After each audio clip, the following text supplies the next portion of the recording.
সমসাময়িক নানা বিষয় বৃহস্পতিবার ফরেন সার্ভিস একাডেমিতে সংবাদ সম্মেলন করে প্রধান উপদেষ্টার প্রেস উইং। এতে অন্তর্বর্তী সরকারের প্রেস সচিব শফিকুল আলমের পাশাপাশি উপদেষ্টা মাহফুজ আলমও সাংবাদিকদের সাথে কথা বলেন। উপদেষ্টা মাহফুজ আলম বলেন, জুলাই আন্দোলনের ঘোষণাপত্র দ্রুতই দেয়া হবে, তবে তা হবে সকল পক্ষের ঐকমত্যের ভিত্তিতে। কবে এই ঘোষণাপত্র, কিভাবে এই ঘোষণাপত্র প্রকাশিত হবে অথবা ঘোষিত হবে সেই সম্বন্ধে সরকার আগামী সপ্তাহের মধ্যেই সবার সাথে পরামর্শের ভিত্তিতে সর্বসম্মতিক্রমে সিদ্ধান্তটি জানাবে।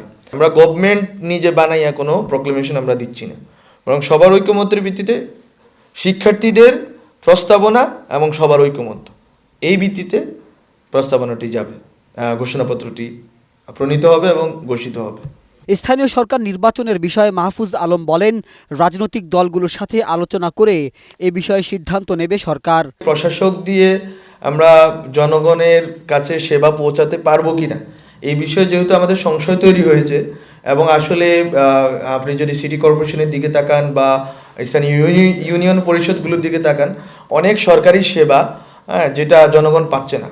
সংবাদ সম্মেলনে উপদেষ্টা পরিষদের বৈঠকে প্রধান উপদেষ্টার কিছু নির্দেশনা তুলে ধরেন প্রেস সচিব শফিকুল আলম। তিনি জানান, ফেব্রুয়ারির মধ্যেই সকল শিক্ষার্থীর হাতে নতুন পাঠ্য বই পৌঁছাবে।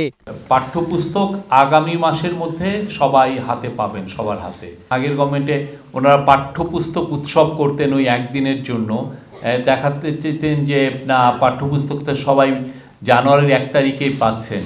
তথ্য পাচ্ছি যে অনেক সময়, বেশিরভাগ সময় 2010-এর পরের থেকে দেখা যাচ্ছে যে ফুল ডিস্ট্রিবিউশন হতে হতে মার্চ এবং কোনো বছর জুলাই মাসও হয়ে গিয়েছে।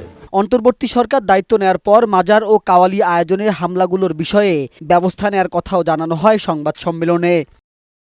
মাহবুব আজমি, বৈশাখী সংবাদ, ঢাকা।